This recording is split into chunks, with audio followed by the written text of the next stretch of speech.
Bonjour, nous sommes le mercredi 23 novembre 2022 avec une météo qui soit un petit peu froide parce que c'est normal, c'est bon, c'est la période. Mais en tout cas, on peut pas se plaindre de ce que nous vivons. Pour une telle météo, bon, c'est très vivable, on peut sortir, on peut faire ce qu'on veut par un temps pareil, euh, sans trop se soucier, voilà, de- du temps, puisque le temps n'est pas si froid que ça. Il n'est pas si froid que ça.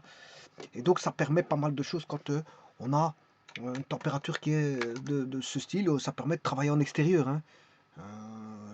Les métiers, les corps du bâtiment, ben, peuvent travailler en extérieur parce qu'il fait, bon, on s'habille légèrement un petit peu chaudement, mais il fait pas si froid. Avec les mouvements, les ouvriers vont avoir chaud. Donc, euh, c'est pas encore une période où, je veux dire, on devrait arrêter le travail parce que la météo, euh, bon, la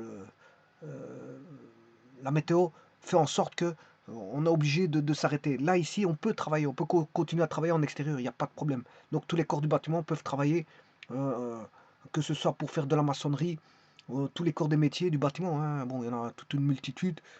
Ben, ils peuvent travailler en extérieur sans aucun problème en cette journée du 23 novembre. Le froid intense n'est pas encore là, donc ils peuvent continuer à travailler. Alors, ceci étant dit, je vais voir ici une vidéo qui va concerner la signification géométrique du paramètre. Dans les équations paramétriques, attention ici, ça va concerner le cercle. Le cercle.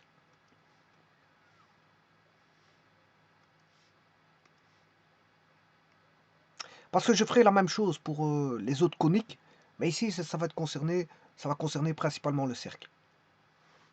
Alors, bien sûr, il s'agit du paramètre, hein, dans les équations paramétriques. Donc, vous savez très bien que les équations du cercle, ben, il y a le cercle centré et décentré. Bon, ici, je vais m'atteler à voir le cercle centré.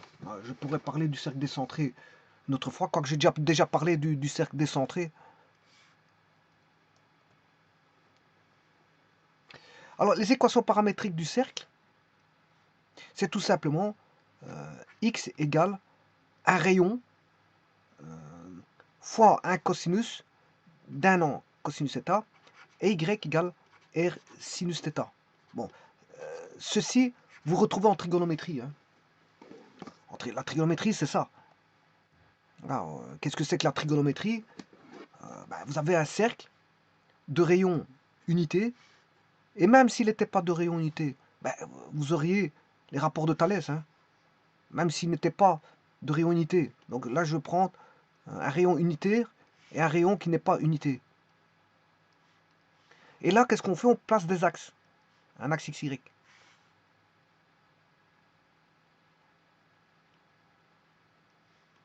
Et donc, la trigonométrie revient à partir d'un angle ou d'un arc ramené sur un axe XY, le point. Donc, avoir une abscisse en X et en Y. Donc, si je prends... Bon, ça, c'est le rayon ici. Supposons que ce rayon fait 1. Voilà. Et ça, c'est un rayon autre que 1. Un rayon différent de 1. Plus grand ou plus petit, on s'en fout. Si le cercle est plus petit ou le plus grand. De toute façon, je vous dis, c'est c'est comment est-ce qu'on appelle ça, les triangles semblables, hein. La trigonométrie, c'est basé... Alors, si je prends l'angle ici, bien sûr correspondant à l'arc OAB, ben, là, on a un autre arc qui est OCD. Voilà. Et donc, l'angle, il est là, alpha. Bon, l'arc AB est plus petit que l'arc CD, hein, effectivement. Mais l'angle, il est le même. L'angle, il est le même pour les deux. Alors, qu'est-ce que je pourrais écrire? Ben, comme on a affaire à un triangle rectangle, je vais vous montrer tout de suite. Où est le triangle rectangle? Ben, il est là. Et là, je vais avoir x1, le point A. Le point A est en x1, y1. Sur un axe, bien sûr, de coordonnées xy. Donc A est en x1, y1. Et le C ben, il est un peu plus loin, parce que le cercle est beaucoup plus grand que le rayon unité, x2, voilà, y2. Bon, j'ai mal fait la ligne droite, hein. Bon, j'aurais dû le faire correctement. C'est comme ça. Voilà, c'est pas bien droit, mais ça on s'en fout. C'est la compréhension qui compte, hein. C'est vrai qu'ici, on a ça. Donc vous voyez que là, le C, ben, c'est x2, y2. Mais la trigonométrie, que va dire la trigonométrie? Ben, on a deux triangles. On a le triangle. Attention qu'ici, x2 est en D. Non, j'ai rien dit. X2, j'ai rien dit. Je voulais dire, ici on a un triangle OAX1, OAX1 qui est rectangle en x1 avec un angle alpha. Il faudrait que je fasse un peu mieux les choses parce que c'est vrai que ici je commence à avoir un dessin qui n'est plus représentatif de, bon, de ce que je devrais expliquer. Il me faut un triangle rectangle. Et donc il faut que je puisse placer un beau petit triangle rectangle. Et je vais le refaire.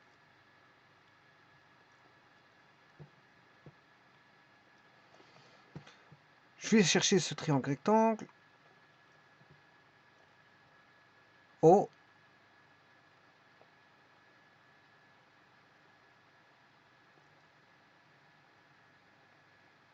Il est comme ceci. Voilà, ça c'est le premier triangle rectangle. Et le second, bah, je vais faire une copie, hein, parce que c'est juste qu'il est un peu plus grand, le second triangle rectangle. Donc on aurait ceci.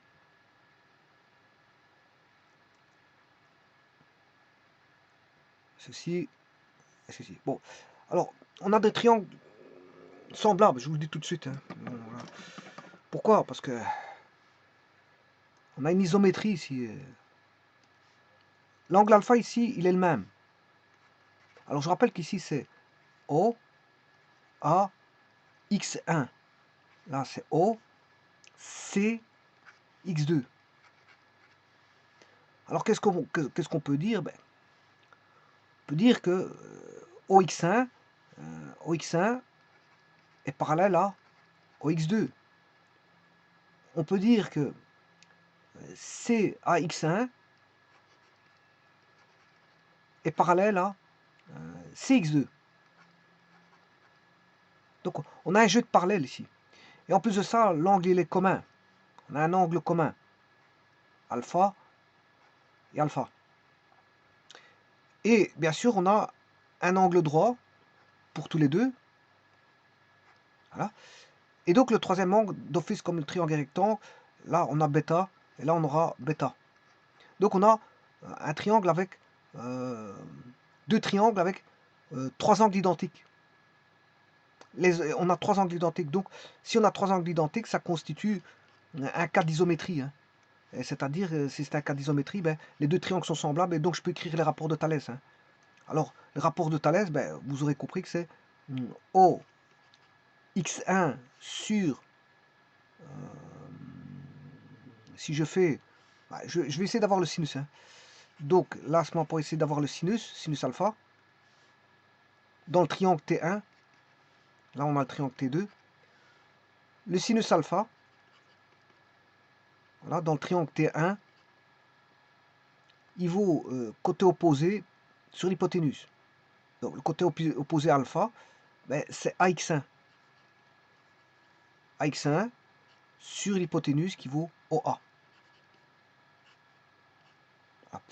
Et le sinus de alpha dans le triangle T2, bien c'est A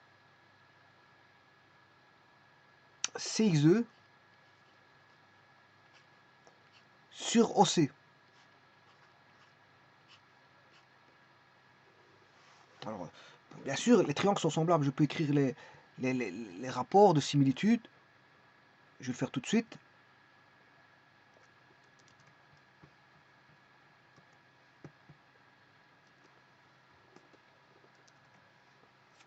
Alors, si je dois écrire les rapports de similitude, c'est quoi? je mets un grand S. Alors je mets soit le petit sur le grand ou le grand sur le petit, peu importe, pour avoir les rapports de similitude. Mais ici, je prends le petit sur le grand. C'est-à-dire que je prends le triangle OAX1. O, il est là. A, il est là. X1, il est là. Par rapport à toujours O, il est là. C, X2. OC, X2. Et à partir de là, on a une triple égalité qui va apparaître. Alors c'est quoi cette triple égalité? Ben, il suffit de prendre OA sur OC est égal à OX1 sur OX2 est égal à AX1 sur CX2. Et ça, c'est les rapports. Bien sûr, est égal à K. Est égal à K. Hein. Ce rapport est égal au rapport de similitude K.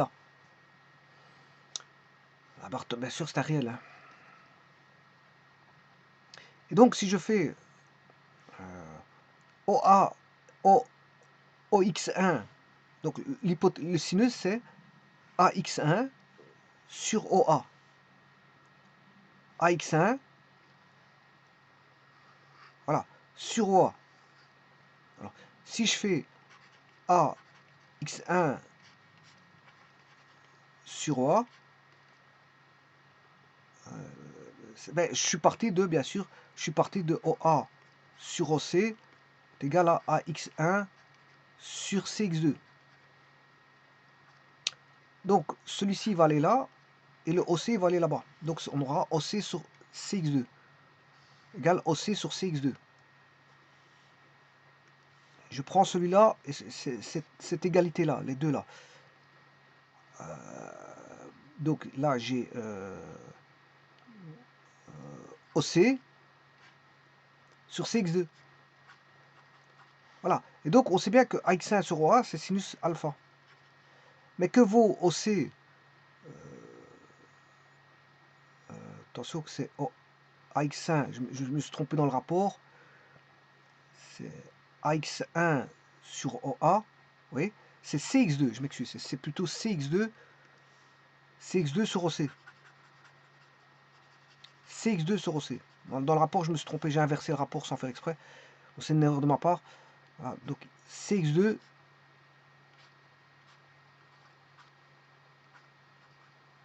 sur OC. Et ça, qu'est-ce que c'est? Ben, c'est aussi le sinus alpha. Hein. C'est aussi le sinus de alpha ici. Donc vous voyez que le cercle a beau avoir... on a beau avoir... Et ça, c'est valable aussi pour les cosinus. Hein. Il y a le respect du sinus. Le sinus, il voudra toujours côté opposé sur côté adjacent. C'est ça que je veux dire. Quel que soit le triangle, s'il est petit ou grand. Et le cosinus, ce sera toujours... Enfin, je m'excuse. Le sinus, ce sera toujours côté opposé sur l'hypoténuse. C'est ça que je veux dire. Le sinus, ce sera toujours côté opposé sur l'hypoténuse, quel que soit le triangle, s'il est petit ou il est grand.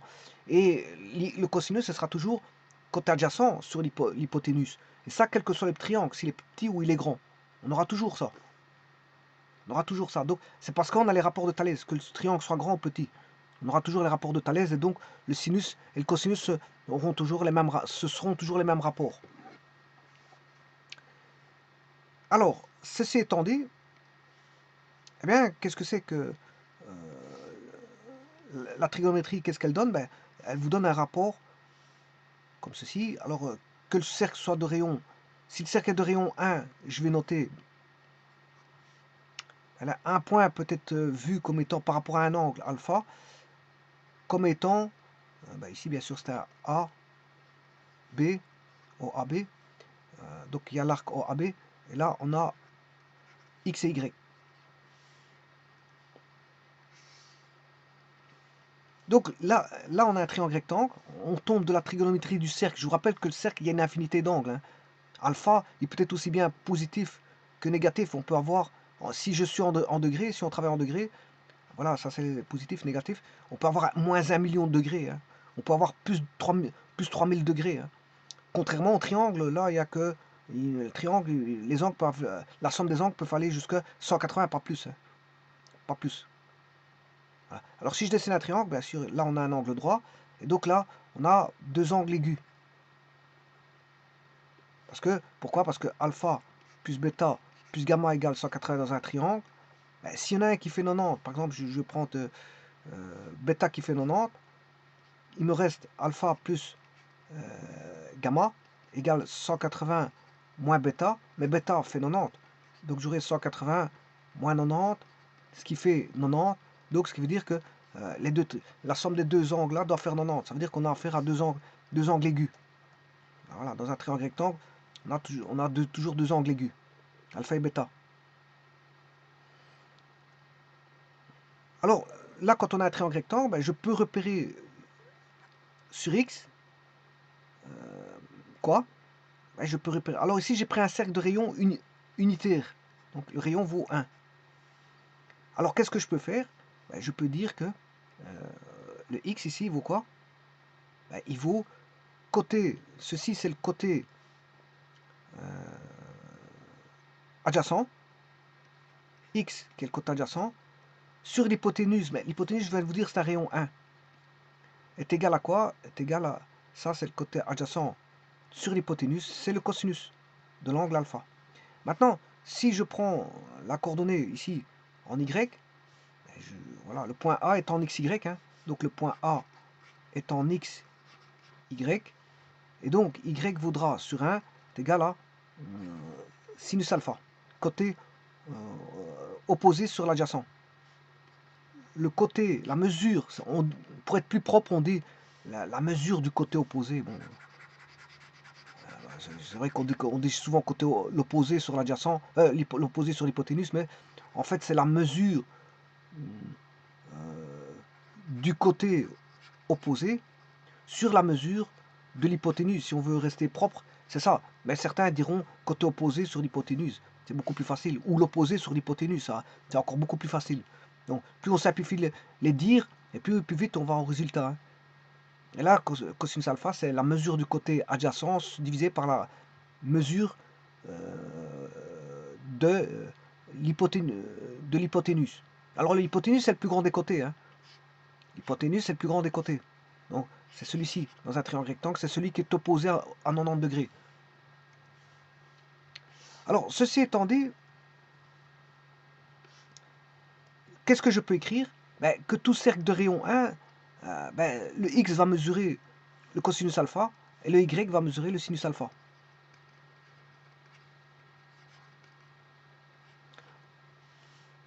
Le x mesure le cosinus alpha, et le y mesure le sinus alpha, puisque le 1 n'interagit pas. Maintenant, supposons que je mette un rayon autre que 1. Supposons que j'avais mis un rayon R. Un rayon R. Un rayon R. Là, qu'est-ce que je peux dire?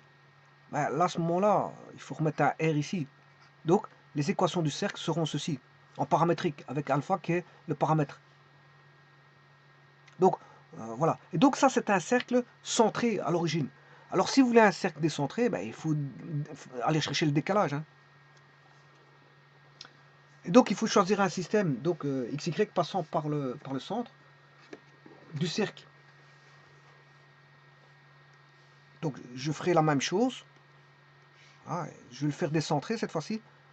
Je vais créer un système d'axe au centre et un système d'axe qui va permettre le décentrage. J'écrirai quoi? Là, je vais mettre X. Là, je vais mettre Y. Oh, je peux pas faire ça, mais disons que, bon, je vais mettre ici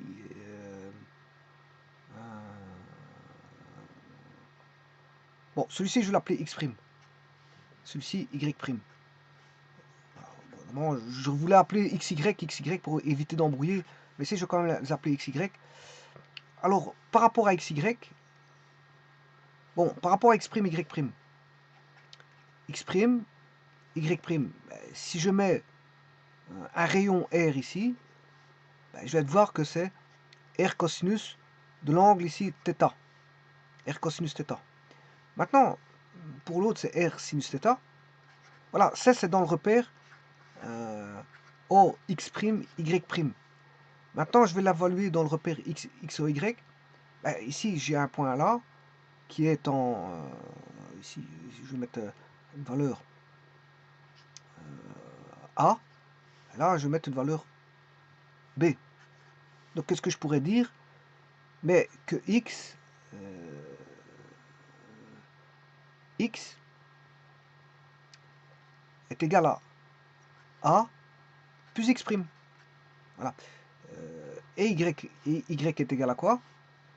Alors, le point x', y', bien sûr, il est là. Hein. Lui, il a une coordonnée x', y', dans le repère OXY. Donc, on a le repère R', et là, on a le repère R.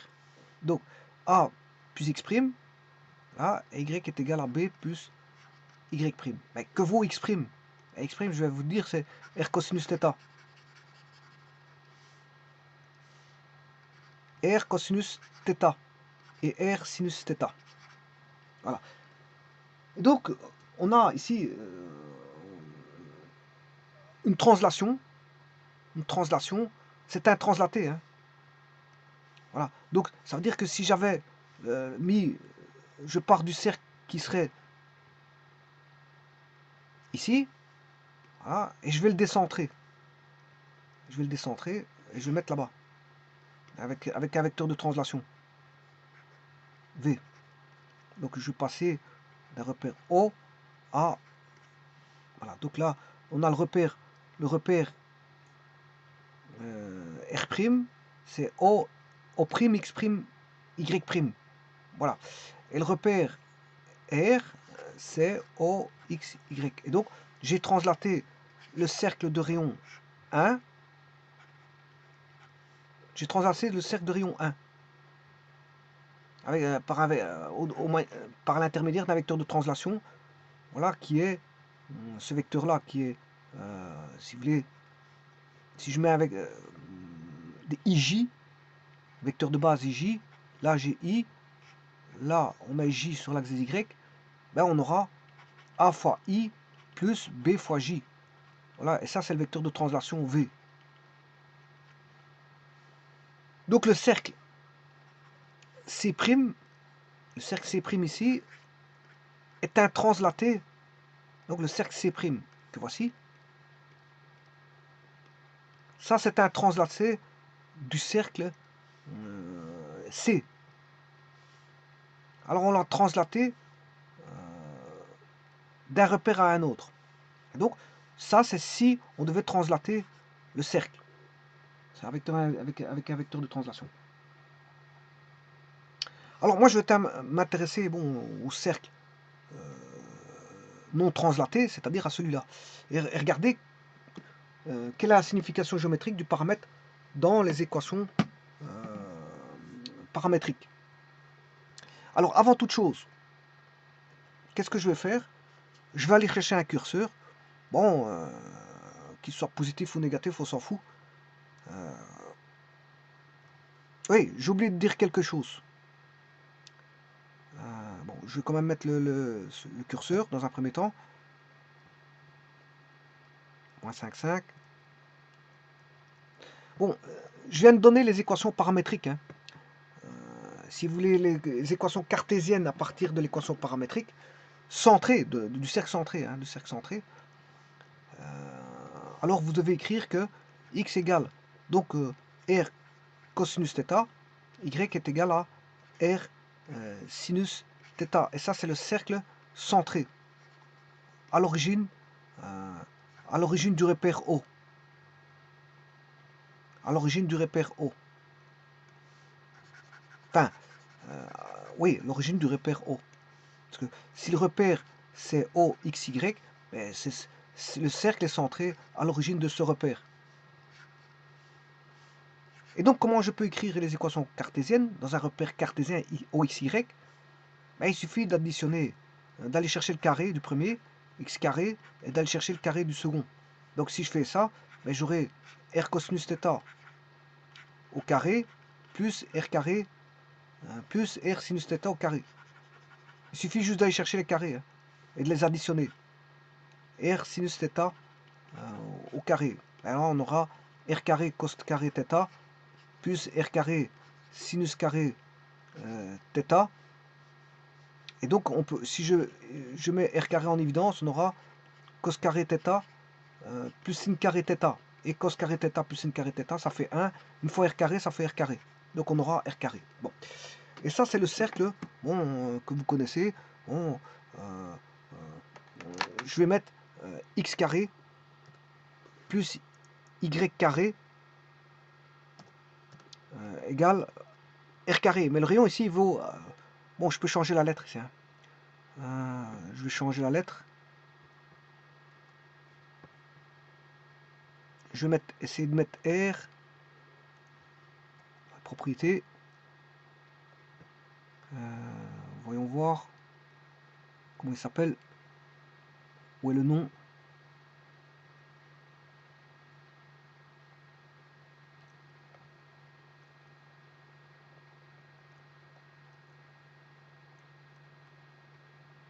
Bon, le min max. Je vois pas où qu'il est le nom.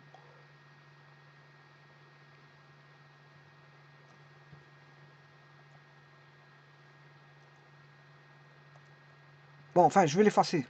J'ai pas envie de chercher à savoir quoi ou qu'est-ce. Je vais l'effacer et recommencer avec un nouveau curseur. Parce que je vois pas le nom où est-ce qu'il est. Hein. Bon, le temps que je cherche, j'aurais déjà mis un nouveau curseur. Là, je vais mettre le rayon, il fait 1. Voilà, ici, je vais l'appeler R. C'est ça que je voulais dire. Moins 5 à 5, je ne vais pas faire un grand rayon. Je fais OK. Voilà, donc là, j'ai un curseur qui va faire en sorte qu'on a un certain rayon. Alors, je viens de vous dire que là, je vais avoir un cercle centré. X carré plus Y carré égale R carré.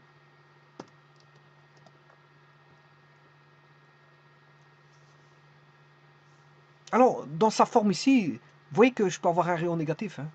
Un rayon négatif, bon, tant que je mets R carré, je peux. Non, un rayon, c'est jamais négatif. Hein. Bon, c'est toujours positif un rayon. Mais ici, bon, j'ai la possibilité de mettre un rayon négatif, pourquoi pas. Donc j'en profite de le faire. Mais un rayon, c'est toujours positif. Et pourquoi je peux le faire? Parce qu'ici, vous voyez que le rayon est mis au carré. Donc si je mets un rayon négatif, au carré, ça marche toujours.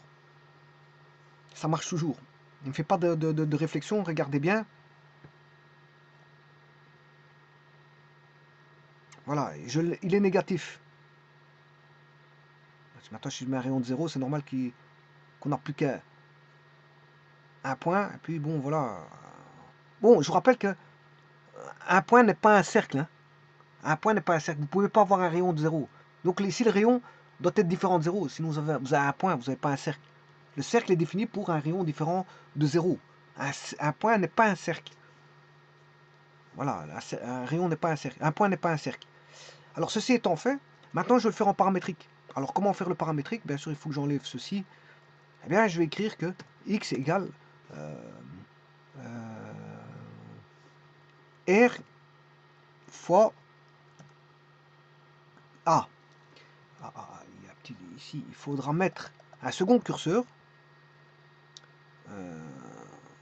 Voilà, un second curseur qui va représenter les angles. Alors, je vais mettre un angle.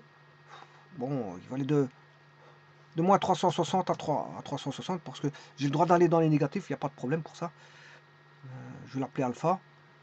Voilà, et donc ici, je vais écrire x est égal à R fois le cosinus de l'angle. Alors c'est l'équation d'une droite, hein, ça. Ça c'est l'équation d'une droite. Hein. Vous allez le voir tout de suite. Bon, où sont les angles? Voilà, R cosinus alpha. Vous voyez, il a dessiné une droite. Il a dessiné une droite. Alors je vais faire varier l'angle. Alors je peux aller vers la gauche, vers la droite, et voilà, je peux la faire danser. Voilà, c'est le R cosinus. Bon, je peux mettre un plus grand rayon. Hein. Je vais mettre un plus grand rayon, voilà. Et donc je peux aller d'un côté comme de l'autre. Mais ça reste une droite verticale. Alors pour aller chercher l'intersection, pour avoir un point, il faut l'intersection de deux droites.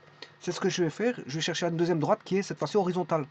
Et l'intersection des deux va me donner le point qui va concerner le cercle. R sinus. Encore une fois, il faut aller chercher l'angle alpha qui est ici. Voilà, et là j'ai l'intersection. Et l'intersection, bien sûr, c'est l'intersection des deux points.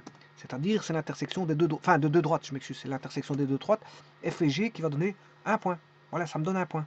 Vous voyez, si je fais varier cet angle, ce point varie. Mais c'est tout bonnement l'équation du cercle, hein, ça.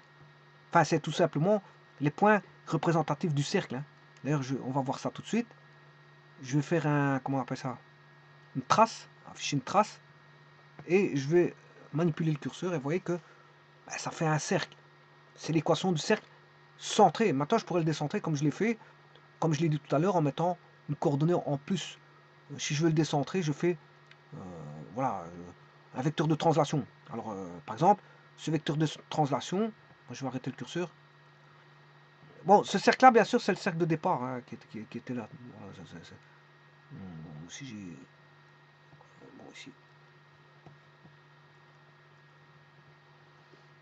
C'est le cercle de départ. Donc,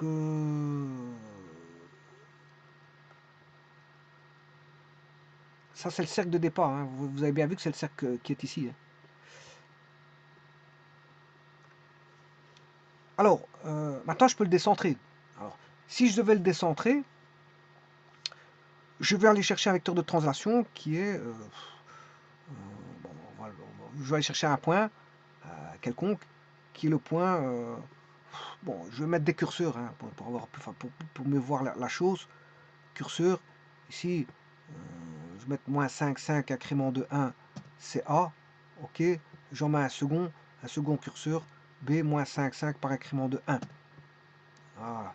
Et là, maintenant, je vais faire un vecteur de translation.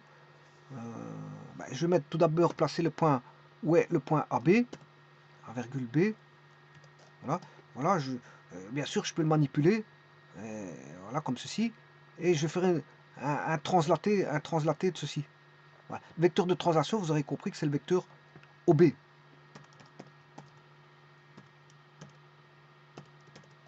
Ça, c'est le vecteur de translation.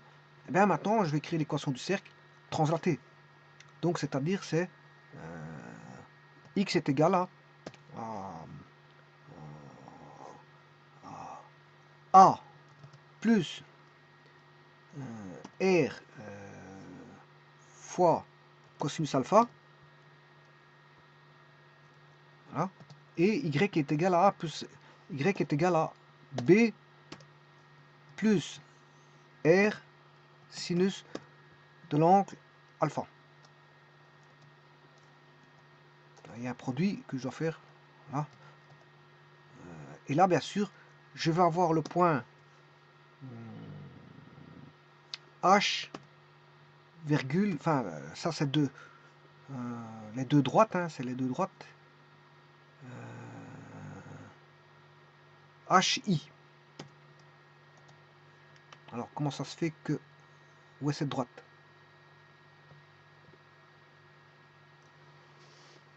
X en A. Oui, attention. Attention qu'ici, bien sûr, je me trompe l'angle.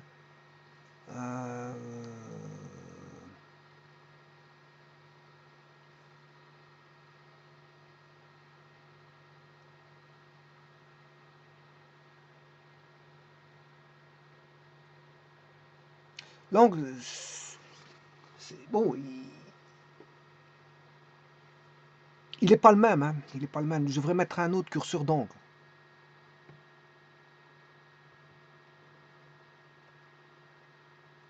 Un curseur d'angle. Voilà, il appelle, je vais aller de moins 360 degrés à 360, ok. Voilà. Ici, bon, bien sûr, je vais mettre bêta.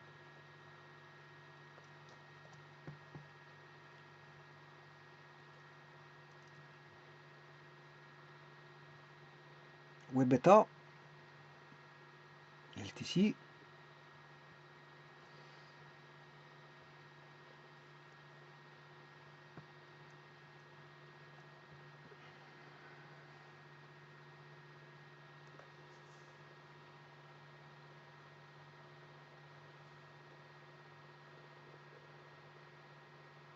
Ah, bêta.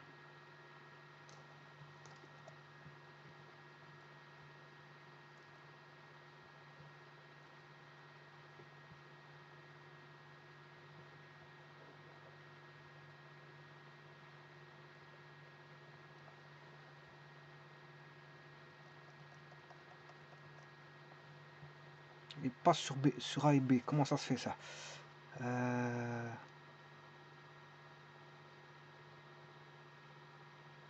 On va faire une petite vérification.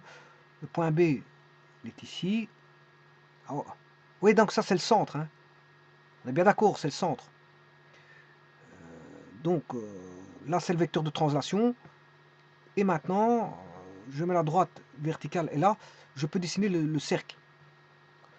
C'est-à-dire, je vais faire varier l'angle bêta. Voilà, on a bien notre cercle.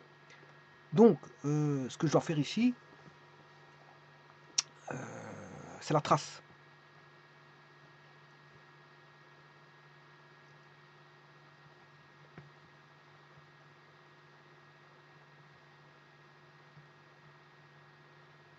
Et bêta, je ne sais pas où ce qu'il est.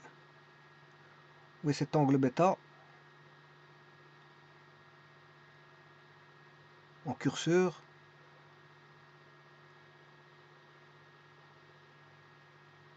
Bah, il est là. On va le faire tourner.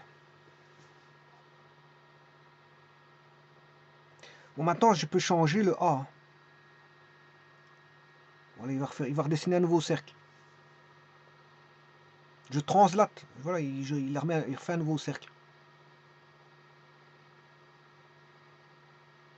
Je vais encore le translater. Bon, là, je vais aller vers la droite.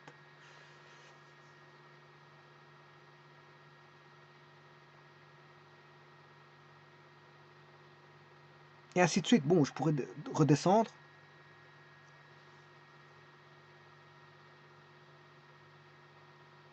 Donc ça, c'est tout des cercles décentrés, hein.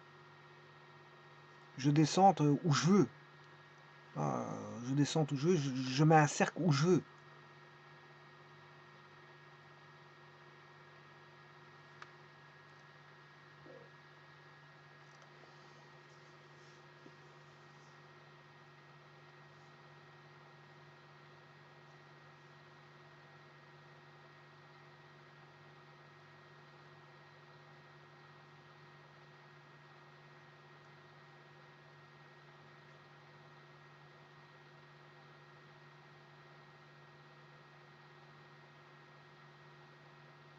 Eh bien, maintenant, je vais voir la signification géométrique parce que c'est le but. Alors ici, je vais arrêter parce que sinon, GeoGebra va commencer. Si je le laisse trop longtemps, GeoGebra risque de ralentir. Donc, je peux décentrer où je veux. Bon, j'aurais pu le mettre de ce côté-là et de ce côté-là, le cercle. Voilà, je referai un cercle. Bêta, où est bêta? C'est là. Donc, je peux dessiner un cercle où je veux. Alors maintenant, en équation cartésienne, vous aurez compris que euh, c'est x moins a au carré plus y moins b au carré est égal à r carré. Ouais, voilà, vous avez le égal à r carré.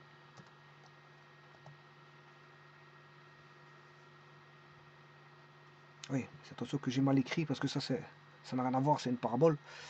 Bon, on va effacer ça. Plus y moins b au carré est égal à r carré. Ah, ça c'est le cercle. Je vais arrêter ceci. Je vais enlever toutes les traces. Et vous voyez que ça, si je change ici, bon, je peux, en équation cartésienne, placer mon cercle décentré où je veux. Voilà. Maintenant, ce qu'on va voir, c'est, je veux dire, la signification géométrique. Quelle est la signification géométrique de... Eh bien, si je dessine le cercle centré, hein, attention que c'est le paramètre t du cercle centré,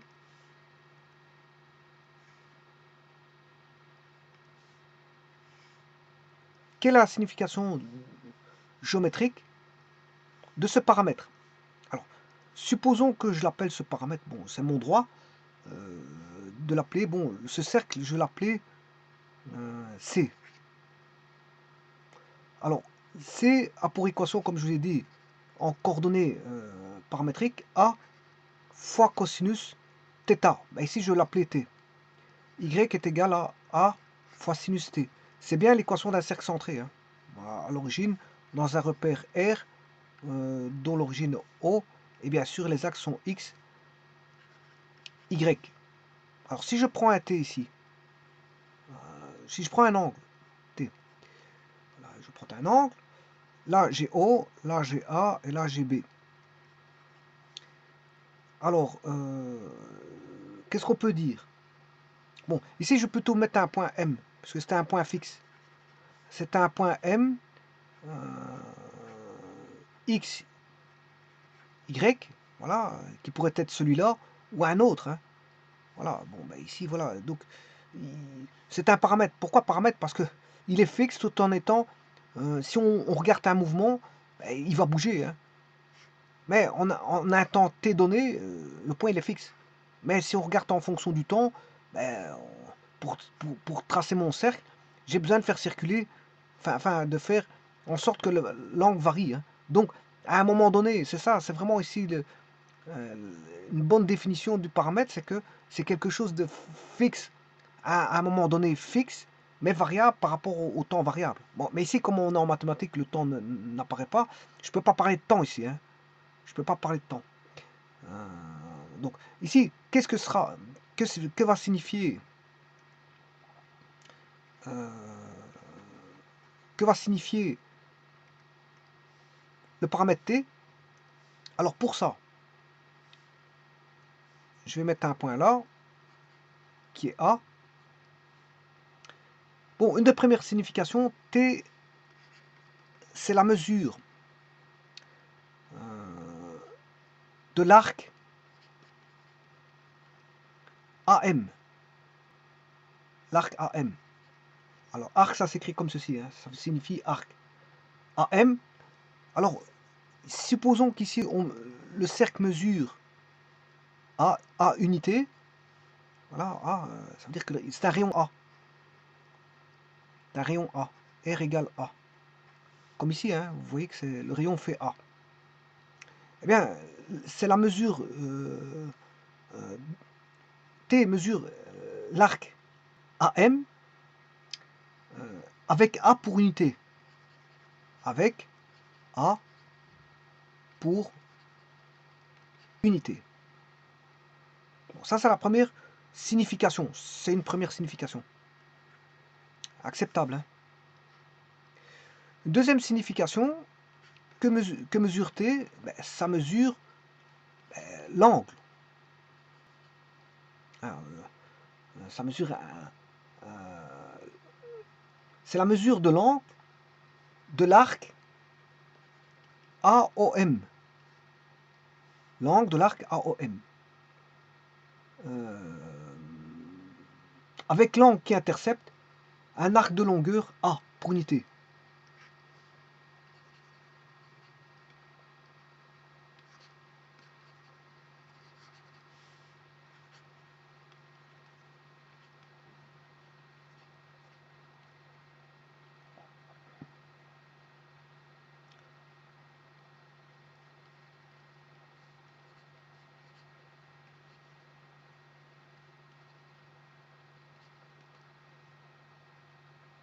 Alors maintenant, le T signifie ces deux choses-là, mais il signifie encore autre chose.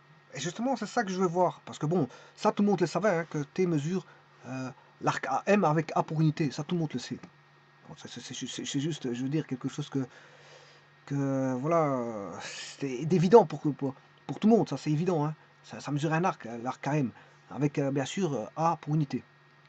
Maintenant, ce qui est évident pour tout le monde, c'est que ça mesure un angle aussi, l'angle de l'arc AOM avec l'angle qui intercepte un arc de longueur A. Il intercepte un arc de longueur A. Donc ces significations-là, bah, tout le monde le sait pour le paramètre. Enfin, tout le monde, tous ceux qui font des mathématiques, le savent. Maintenant, ce qui est moins évident, c'est la troisième signification. Et la troisième signification va nécessiter du calcul. Elle va nécessiter du calcul. Vous allez voir qu'est-ce que ça va signifier en troisième signification. C'est ce que je vais faire maintenant. Voilà. Alors pour ça, on va mettre les choses en place. Alors ici, je vais mettre, qu'est-ce que je pourrais mettre? Un T0. Un T0. Bon, c'est l'abscisse de M que je vais appeler T0. Bon, bien sûr, ici, c'est X. Hein. Qu'est-ce que je pourrais faire? Je pourrais dire que soit un point X, X0, Y0. Bon, et ce point, c'est le point M. Bon, c'est un point M. Bon, je vais réécrire. Soit un point M de coordonnées, si je l'appelais X0, Y0, qui est fixe, hein, c'est fixe à un moment donné. Voilà, c'est un point à un moment donné. X0, ici c'est plutôt X0. On va mettre les choses en place pour pouvoir calculer. Hein. X0, Y0. Donc soit un point M, X0, Y0, bien sûr, du cercle. Hein, le cercle C.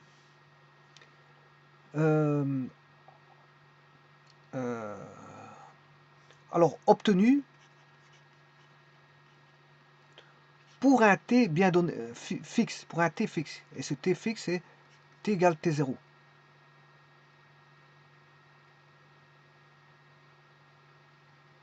Donc ici, bon, je vais fixer ceci, là c'est x0. Voilà, c'est x0 ici. Là-bas, on a notre y0. Là, pour un t égale t0. Alors si je change de t, de paramètre, ben, on aura un autre t, on aura t1 avec x1, y1. Si je prends t2, on aura x2, y2. Voilà. Donc je peux faire un tableau de variation avec tous les t augmentant. Ben, on aura t0, t1, t2, t3, t4, mais fatalement on aura des autres coordonnées m1, m2, m3, m4, etc. Donc je pourrais même appeler le point M, m0 si vous voulez. Voilà, un point m0. Comme ça on aurait m1, j'aurais un tableau qui ferait comme ceci. Le point m0, m1, m2, m3. Là j'aurais le paramètre t0, t1, t2, t3. Là j'aurais la coordonnée, l'abscisse x, x0, x1, x2, x3, l'ordonnée y0, y1, y2, y3. Voilà, et ça c'est en fonction. Bon, là il est fixe. Celui-ci il est fixe. À un moment donné il est fixe. Mais pour passer de là à là, bien sûr c'est variable. Hein. Et c'est pour ça qu'on a cette notion de paramètre. C'est quelque chose de fixe et variable en même temps. Alors maintenant, je vais calculer l'air que voici. C'est l'air et moi. Bon, alors pour ça, je vais reprendre une... Alors, je suis en train de rechercher la troisième signification. Hein. Je vais la rechercher par un calcul. Alors, je vais donner une troisième signification par un calcul qui va être développé dans un petit instant.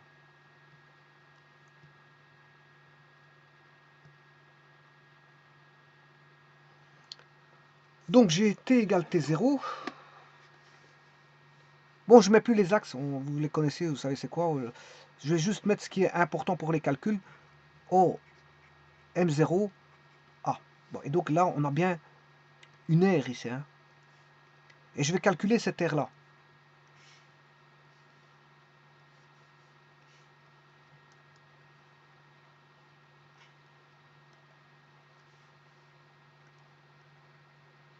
Bon, on va se mettre au calcul d'air, donc au calcul d'intégrale. Je vais calculer l'aire O, M0A. O, R de O, bien sûr ici c'est T égale T0. Hein. R de O, M0A.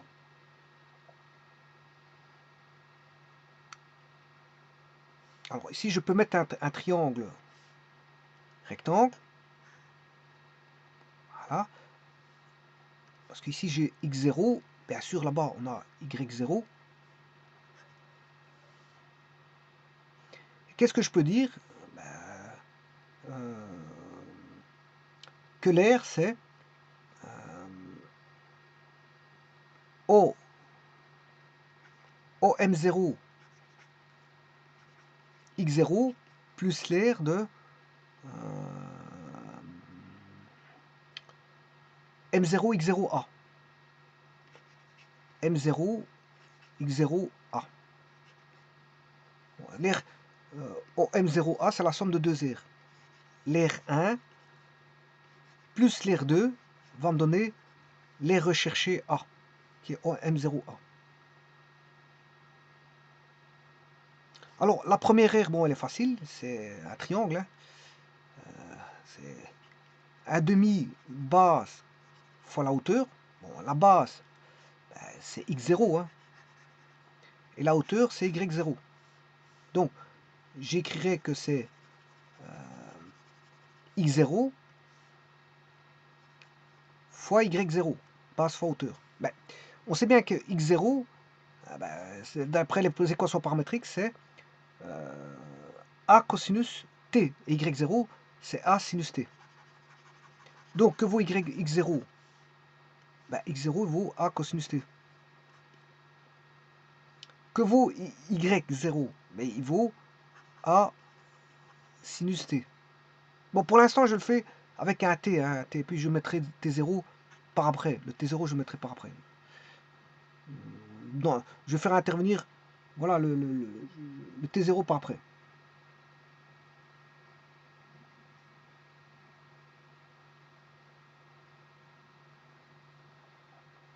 Alors,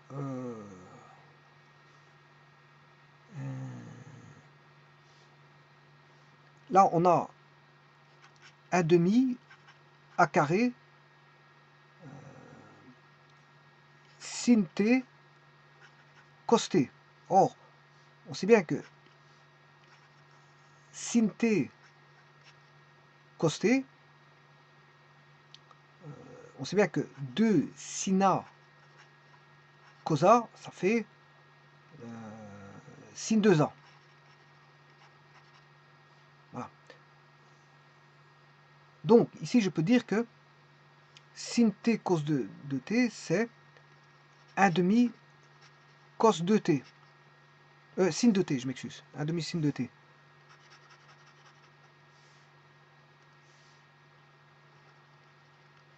Donc, qu'est-ce que je peux dire ici?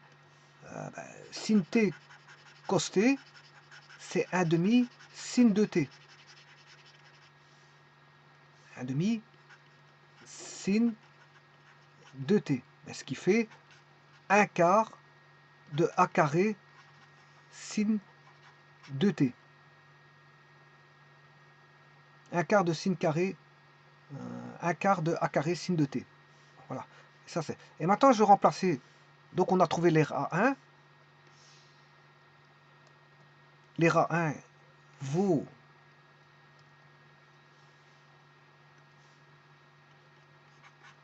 1 quart de a carré sinus 2t. Et maintenant, je vais calculer l'air A2. Alors ça,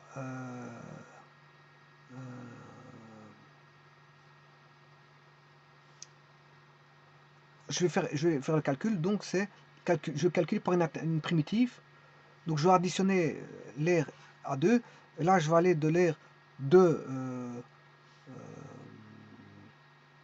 T0. Voilà. De T0 à l'arc vaut T0. Enfin, l'angle vaudra de T0 jusque 0. Donc, voilà, de T0 jusque 0.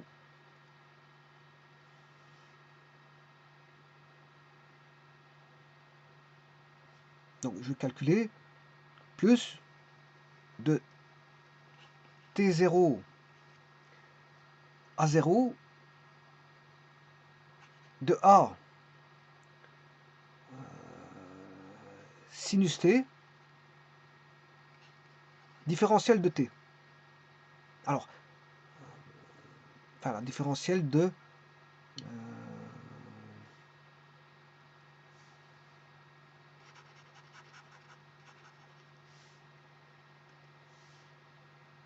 En fait, c'est pour avoir l'air, c'est primitive de x dy. Hein. Alors ça, c'est le x. Et le dy, ben, c'est y, c'est x, il vaut accosté. La différentielle de x, non, je m'excuse ici, c'est y dx.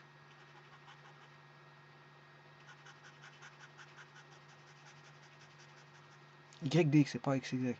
Je vais calculer par rapport à l'axe x. C'est y dx par rapport à l'axe x. Sinon, si c'est par rapport, ça c'est par rapport à l'axe x. Mais par rapport à l'axe y, c'est x dy. Ça c'est par rapport à l'axe y. Bon, on va pas confondre les deux. Bon, moi c'est ici, c'est x y dx. Y dx, voilà, c'est par rapport à l'axe x. Donc c'est y dx. Y par rapport à l'axe x, différentiel de x. Bon, le y, c'est accosté. Le y, c'est sin t. Puisque le x, c'est accosté. Le y, c'est sin t.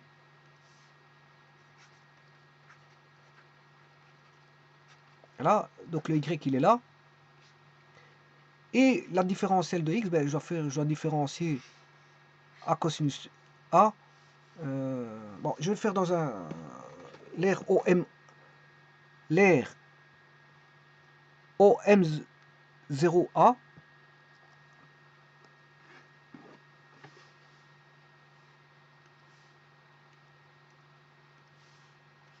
L'air OM0A est égal, bon, il y a une partie KDG trouvée, c'est le triangle rectangle. Un quart a carré sinus de t. Un quart a carré sinus de t. Intégrale de t0 à 0. Intégrale de plus, bien sûr. La deuxième R, qui est l'intégrale de t0 à 0 de... alors, là c'est a sinus t. A sinus t. Bon, je vais faire la différentielle de x. Ici, en aparté. Donc, je vais calculer ceci. X, c'est a cosinus t. Et je vais chercher la différentielle de x. A cosinus t. A cosinus t. Bon, le a, il sort du signe différentiel. Et là, ça fait moins a sinus t. Moins a sinus t. Bien sûr, dt. Hein. Ne pas oublier le dt, parce que chaque fois, je l'oublie. Et là, je l'ai oublié, donc c'est dt. Donc, je vais enlever ça. Moins a sinus t dt. Donc, là, j'ai moins a sinus t dt. Bon, ce qui veut dire que l'air OM0A est égal à 1 quart a carré sinus de t. Alors, le moins, je vais le mettre ici avec le plus là. Ça fait moins. Voilà, intégrale de t0 à 0 de, bon, bien sûr, a fois a, ça fait a carré.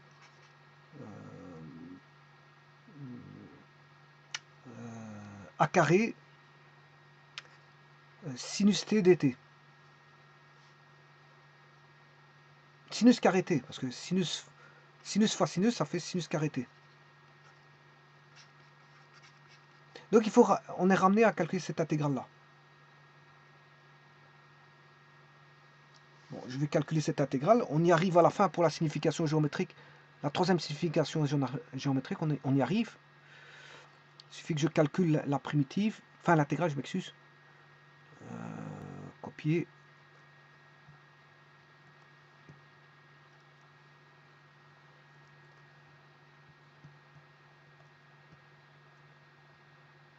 Bon, le a carré peut sortir du signe primitif, c'est une constante.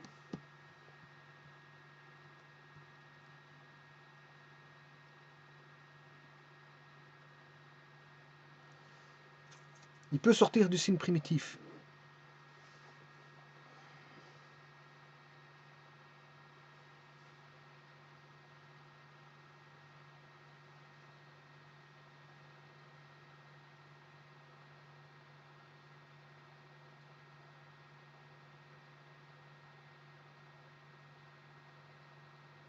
Et bien maintenant je passais au calcul de la primitive.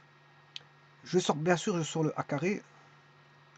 Comme j'ai dit, bon, parce que je vais primitiver sinus carré t dt.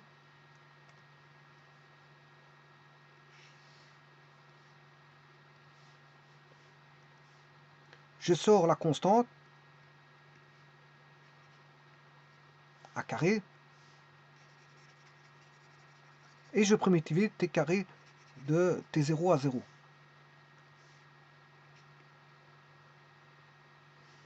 Alors, sinus carré t, primitive de sinus carré t dt. Ben, ça, c'est égal à...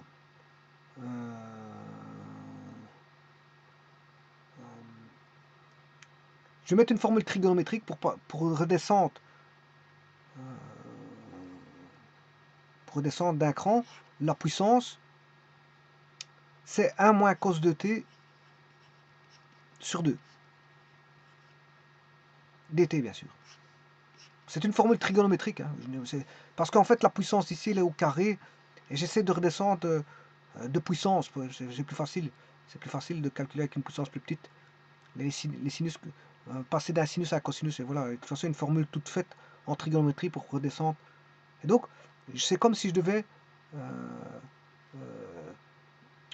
primitiver. Donc la constante, je vais la sortir ici. Et c'est comme si je devais primitiver 1 moins cos de t dt.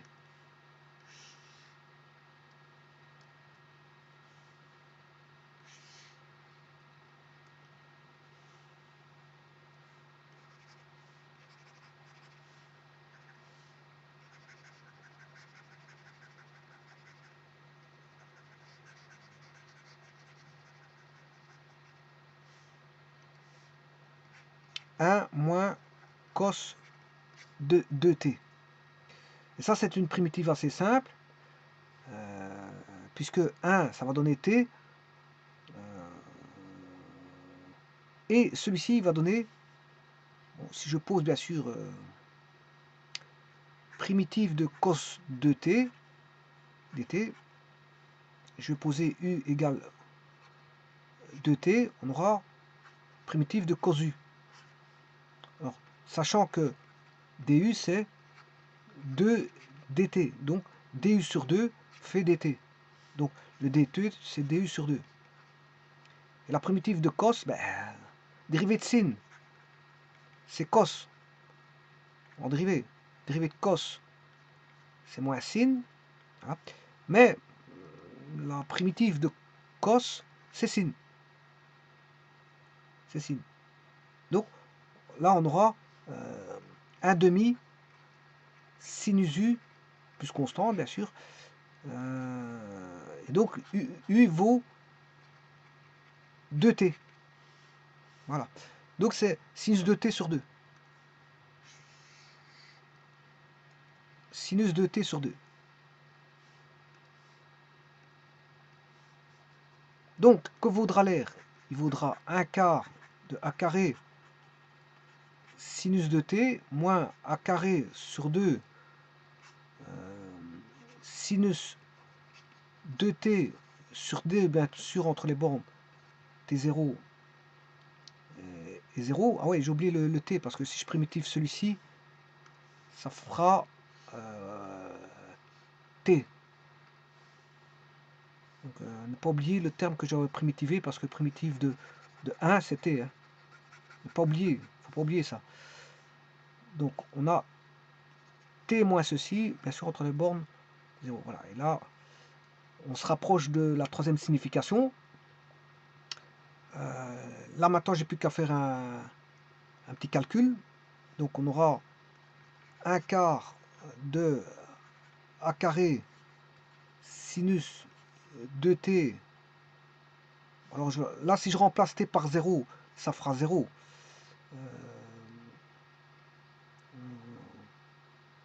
Là, ça fera 0. Donc, 0, il va faire tomber le t0, le t et le sinus de t, parce que sinus de 2 fois 0, ça fait 0. Et si je remplace t par 0, ça fait 0. Donc, il va rester moins 1 quart sur 2 de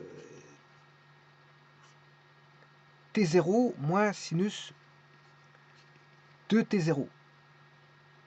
Voilà. Et là, bien sûr, maintenant, je peux remplacer le fameux t tout à l'heure que je vous ai dit, je vais le remplacer par après le t, parce qu'on sait bien que t, c'est t0. Hein. J'ai dit que je calculais pour un t fixe qui est t égal t0, mais je ne l'ai pas fait dès le départ. Voilà, j'ai laissé t. J'ai laissé t, mais on sait bien qu'on calcule pour t0. Hein. Donc je vous l'avais dit dès le départ, et c'est dans les calculs que si j'avais dit j'aurais pu remplacer par t0 ici, je ne l'ai pas fait. J'ai dit je le ferai à la fin. Voilà, ici j'aurais pu avoir un remplacement par t0, je vous ai dit je le ferai à la fin. Et ici je peux le faire ici maintenant. Donc je peux le faire, comme j'arrive à la fin, je peux remplacer ici par t0.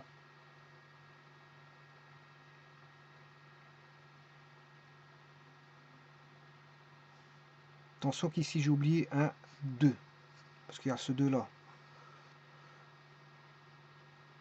Ah. Et bien maintenant, on va regarder, je vais faire ce calcul là, l'air OMA, OM0A.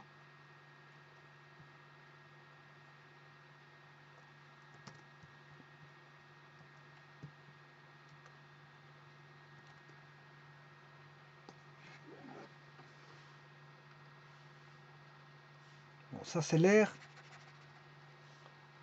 égal à l'air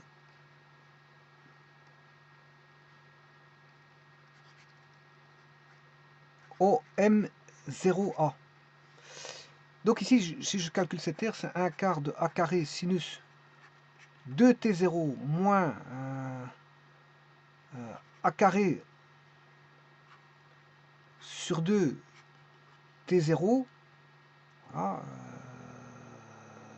plus A carré sur 2 A carré sur 4 sinus 2 T0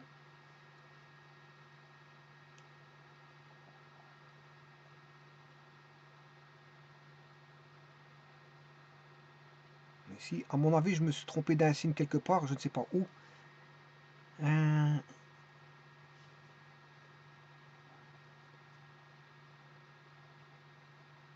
me suis trompé d'un petit signe, parce qu'à mon avis, je veux avoir un air négatif.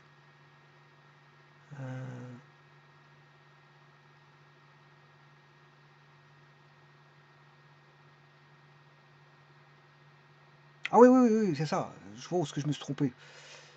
Là, je dois d'abord remplacer par le 0. Et puis, je dois mettre le moins. Donc, je dois remplacer par 0 d'abord. Ça fera 0. Moins. Donc, on aura ici un moins. Moins ceci.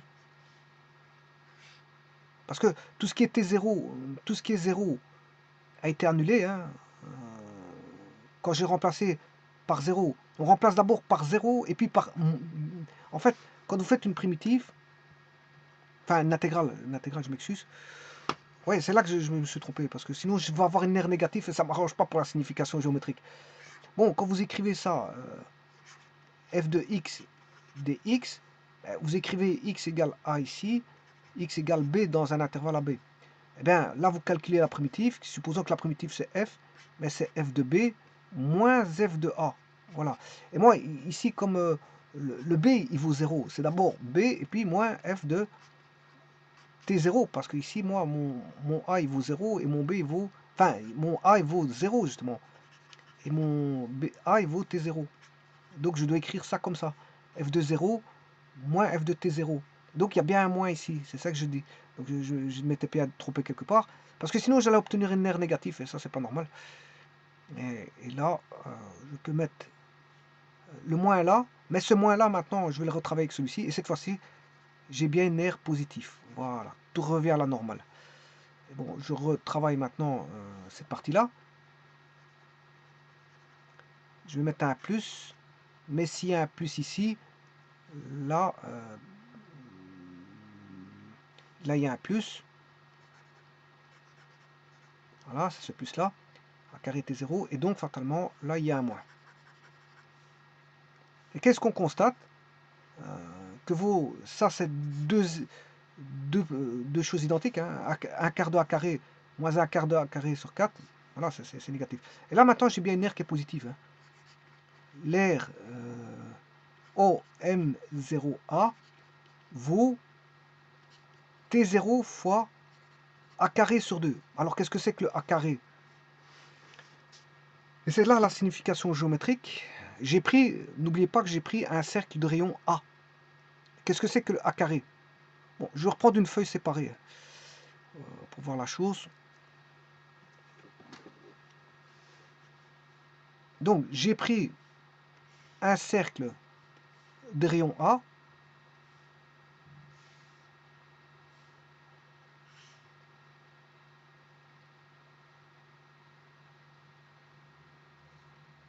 Un cercle de rayon A.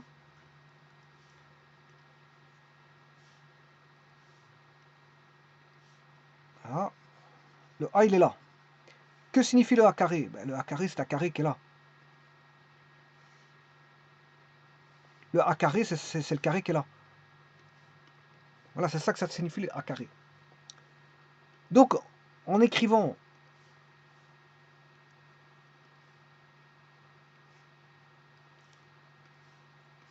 l'air OMA, l'air OMA, bon, j'ai remplacé M0 par... j'ai remplacé le M0 par M. Hein. Bon, je reviens à M. Bon, pour ne pas éviter de trimballer un M0. Là, l'air OMA vaut T0 fois A carré sur 2. Voilà. Donc ce qui veut dire que T0 A carré est égal à 2 fois l'air OMA. Alors, où est OMA? L'air de OMA, il est à l'intérieur ici. Attention, je l'ai mal fait. L'air OMA, il est ici. Hein. Voilà. Donc je fais une comparaison entre le carré, si vous voulez. Je fais une comparaison du carré que vous avez ici, en orange, le carré et l'air à l'intérieur comprise. Voilà, par rapport à l'origine, c'est l'air du secteur. Hein. Ah, OMA, c'est un secteur. C'est le secteur OMA. Donc, je vais, ici, A carré, c'est le carré.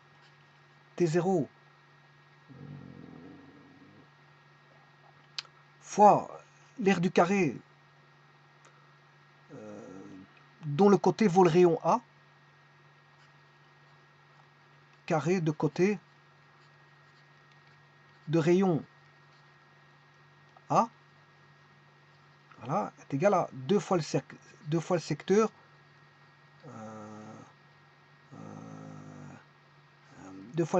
donc OMA. C'est le secteur OMA.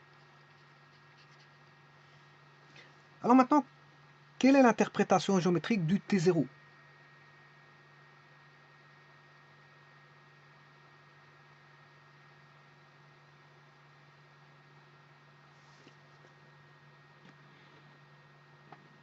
Eh bien, le T0, regardez bien qu'est-ce que ça va donner.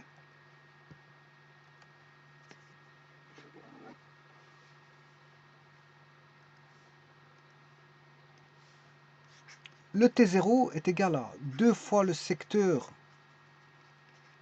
OMA divisé par l'aire du carré. L'aire du carré, l'aire du carré de A unité d'air.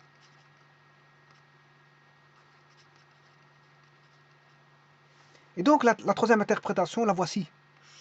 Ça veut dire que le T0 signifie qu'on a c'est le double de la mesure de l'air AOM ou OMA, peu importe, c'est le secteur, c'est le double de la mesure de l'air AOM avec un carré de côté A pour unité de mesure.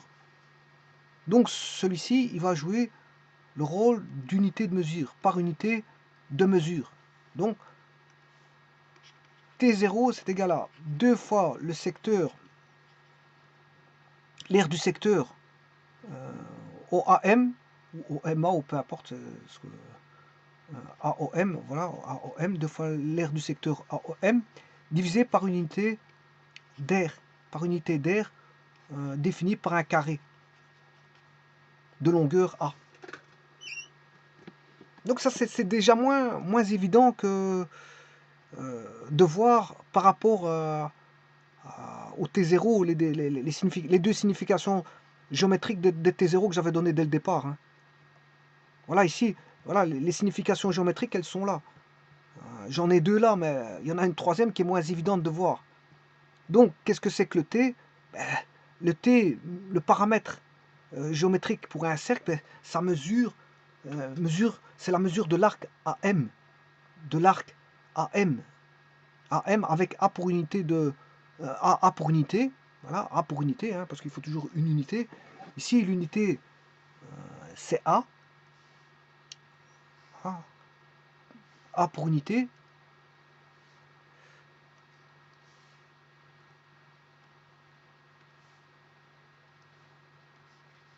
Ici, on ne voit plus rien. A pour unité, voilà. Et le T mesure aussi l'angle AOM. Une fois, ça peut mesurer un arc, voire un angle AOM avec l'angle qui intercepte un arc de longueur unité. Un arc, cela, qu'est-ce qui va jouer l'unité? C'est un arc de longueur unité.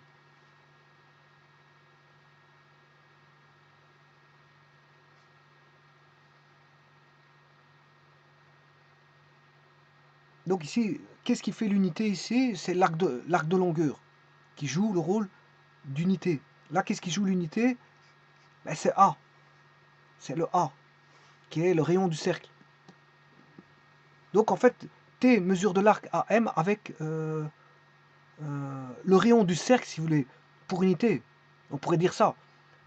Mesure de l'arc AM avec le rayon du cercle pour unité. Parce qu'il faut toujours trouver une unité. Le T mesure aussi l'angle AOM avec l'angle qui intercepte un arc de longueur unité. Là, c'est l'arc de longueur qui fait l'unité. Et maintenant, le troisième, le dernier, le moins évident, ben, que va jouer le rôle de paramètre T? Ben, c'est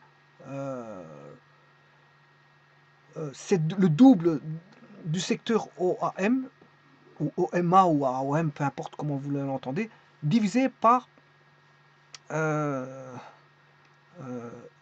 air, enfin, par une unité d'air. Une unité d'air.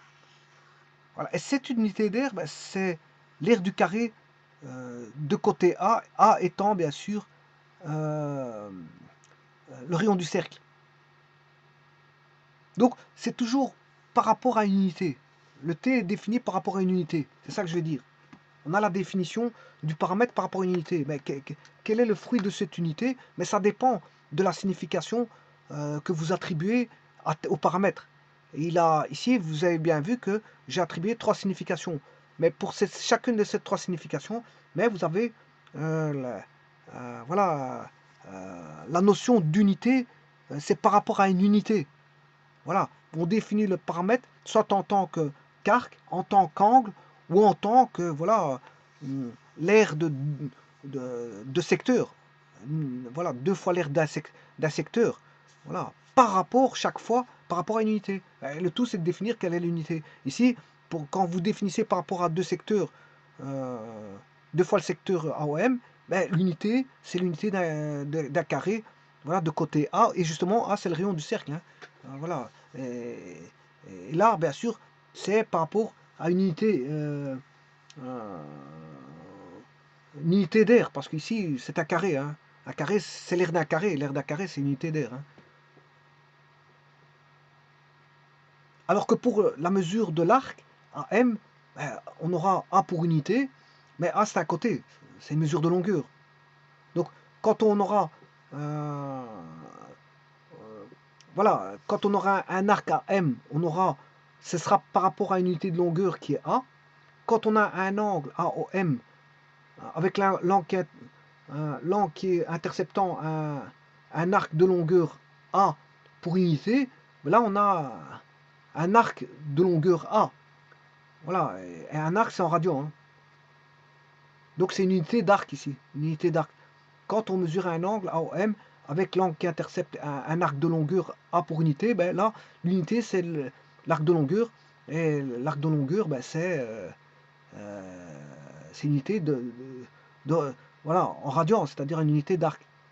Et si maintenant vous utilisez euh, deux secteurs au MA par rapport à la signification géométrique de secteurs, par rapport à l'aire d'un carré de A unité, ben c'est par rapport à une unité d'air. Donc, quand ce serait un arc, ben c'est par rapport à une unité de longueur. Si c'est par rapport à l'angle, c'est par rapport à une unité d'arc en radian. Voilà. Et si c'est le double de la mesure de l'aire d'un secteur, voilà, AOM, à ce moment-là, c'est une unité de surface. Voilà, c'est une unité d'air. C'est par rapport à une unité de surface. Donc, tout sera fait par rapport à une unité soit de longueur, d'arc ou de surface.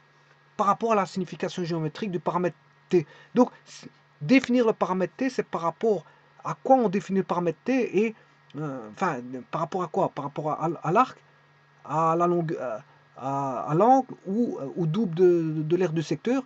Et tout ça, c'est par rapport à des unités. Voilà, par rapport à des unités. Tantôt ce sera une unité de longueur, tantôt ce sera une unité d'arc, tantôt ce sera une unité de, comme ici, une unité d'air. Je vous remercie.